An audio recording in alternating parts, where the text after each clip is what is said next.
This is the first experiment in self-government that actually worked, and it created the greatest superpower the world's ever known. It created the greatest cultural machine, the greatest machine of art and creativity and innovation right fucking here. And how did it do that? It did it through freedom. Because when you give people freedom, you let people do whatever the fuck they want to do, they actually find ways to succeed and grow and thrive. Welcome to Reed's Rants. Thanks for joining me. I got a good video for you today. It comes from History Debunked. A lot of what we think about things is based upon our perspective on life. So where we stand looking at the world from. If you go to a baseball game, your view upon that baseball game is different from where you sit in the audience. So that view of wherever in life and wherever you are in this world may differ of what you see is happening in the world and how you see things happening to other cultures, other continents, other countries, other races, religions, creeds, whatever differentiating factor you want to use. There are sides of this that aren't being considered because we want to, I believe, minimize the impact that we have potentially had, and also, again, impose our view upon the world, our view upon the baseball game on everybody at the baseball game as if we know how they see the game or the world. You understand what I mean. With that being said, thanks for hitting that like and subscribe button. I'm trying to get to 100 subscribers and I really need you guys' help. Let's roll into it. 30 years ago, South Africa was regarded as an industrial nation of the Western world. Now it's falling to pieces. The infrastructure of things such as railways and electricity supply is routinely looted for copper cables and so on, which can be sold as scrap metal. And this means that transport and power are increasingly unreliable. In another few years, the country will be on the same low level as other African nations. It is very clear that South Africa and many other countries in Africa, not just the continent of Africa, but other countries in the world are declining. And considering the fact that human beings are as old as we've ever been and know more than we ever have, we should be able to examine these things, identify them clearly, and at least have a good direction in which to fix them instead of still sitting here in 2022 wondering, well, why do things happen the way they happen? It's not a surprise. Things happen the way they happen because of direct human input. So how do we put direct human input into changing the negative decline of what's happening? This process of decline is very similar to what was observed in other African nations once Europeans pulled out and black governments took over. I'm wondering if there can be any other explanation for this phenomenon besides the obvious one which springs readily to mind. How do you expect that the black governments would know how to run a country properly if what they have been witnessing is colonialism? All over Africa in the years following the end of the Second World War, there were demands for an end to colonial regimes, and all liberal opinion in Europe was in favour, believed that it was for the best thing, that decolonisation of Africa was a good and desirable aim. This is where we start to get into part of the biggest problem, which is America, a free place, based in freedom, thinking from a place of freedom. Our view of the baseball game is freedom. We then think, well, if we go over there and we help these people, or if we influence the world for people to stop colonializing, then those people will automatically go to freedom. They'll automatically choose the right path. But what example do they know?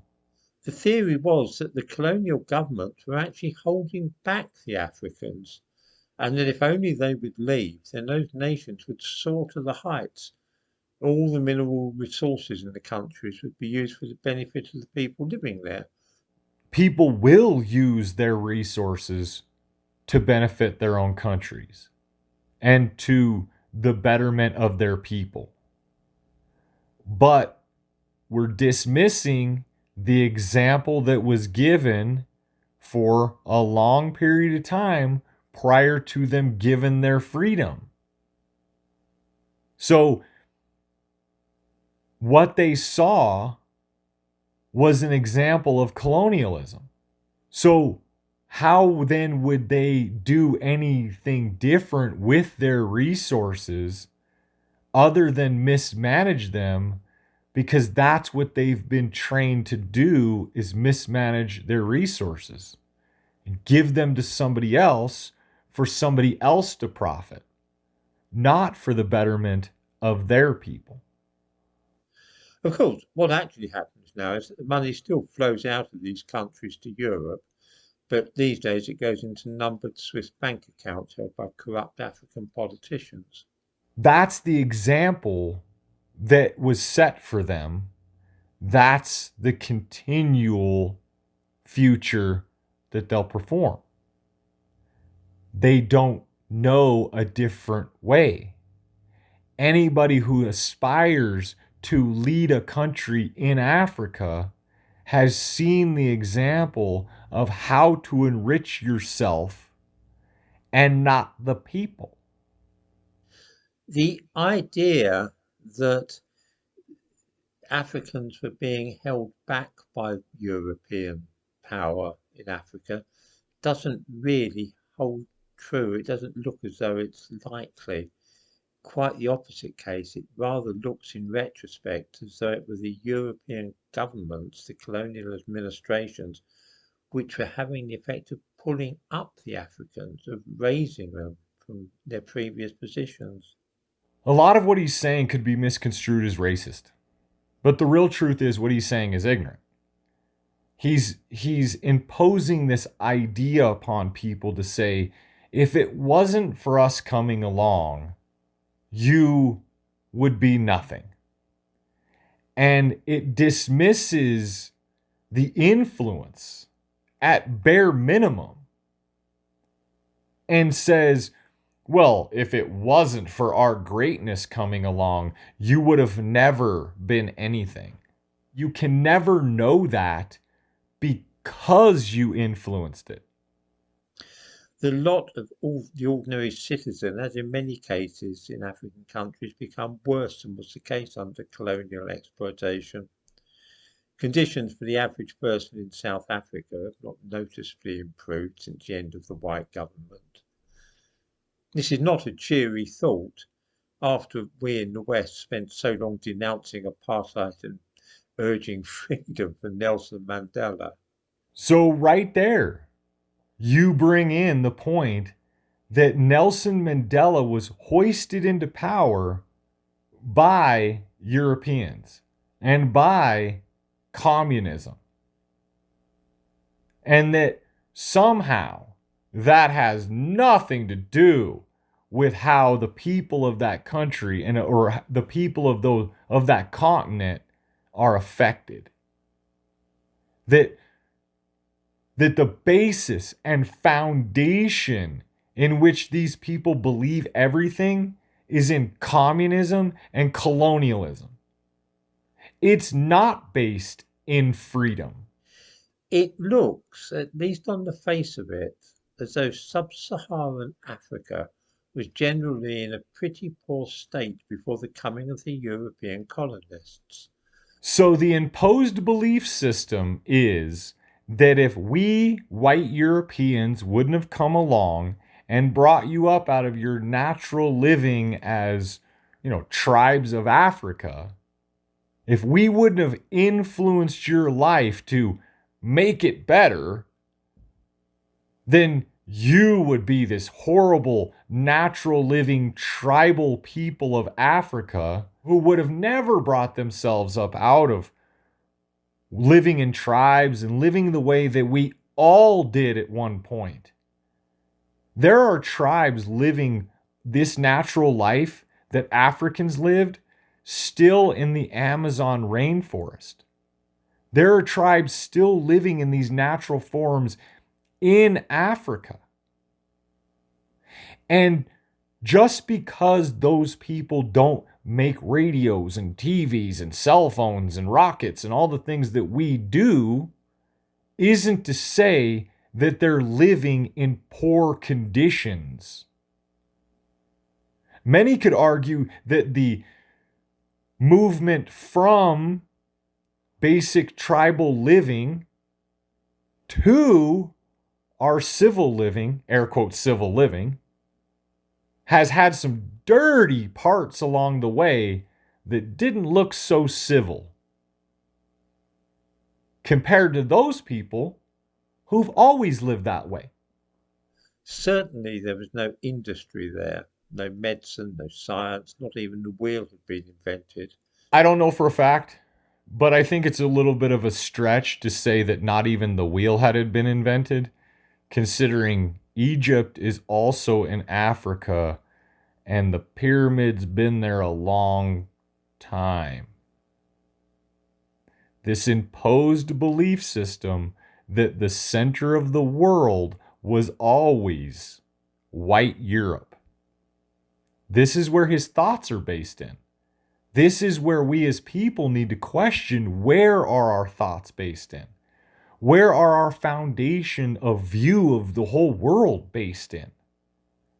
What were you taught as a child as to what you understand about life now? Over the course of a few centuries of European occupation, colonialism, matters improved under European guidance until Africa had power stations, hospitals, schools, railways, factories, motor vehicles, mains, electricity, and tall modern buildings. Two thoughts missed here. Number one, that they would have never invented it without white Europeans getting involved in their lives. That's ignorant to impose thousands and thousands, well, basically the end of time upon a person and say that they would have never ever invented those things.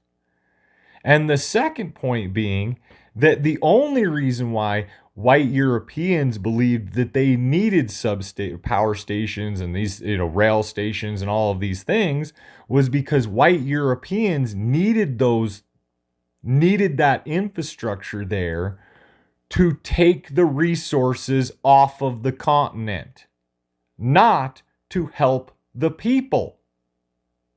And again, this isn't racist. This is about money. They just wanted to steal everything. Then in the 1950s, the Africans wanted us to leave. We did so, and since then it has been a story of slow decline.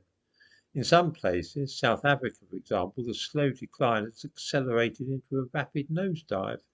I would be curious to know if viewers have any opinion about how this state of affairs developed. How else would you expect them to run a government when all they've seen is the worst possible examples of how to run a government? Communism, socialism, and colonialism are failures. They have failed throughout human history. It's being ignored. The history of every single country that's ever existed other than the United States, up until 1776, every fucking country that has ever existed was run by dictators. Right. But if that's where your foundational belief is from, then you believe in starting from a failing place. But think somehow that that's a winning strategy. The overall dismissal of the fact that communism, socialism, and colonialism are failures is being overlooked. Capitalism and free enterprise and freedom are clearly what's best, without disregarding other countries that aren't as free as us. Freedom produces everything.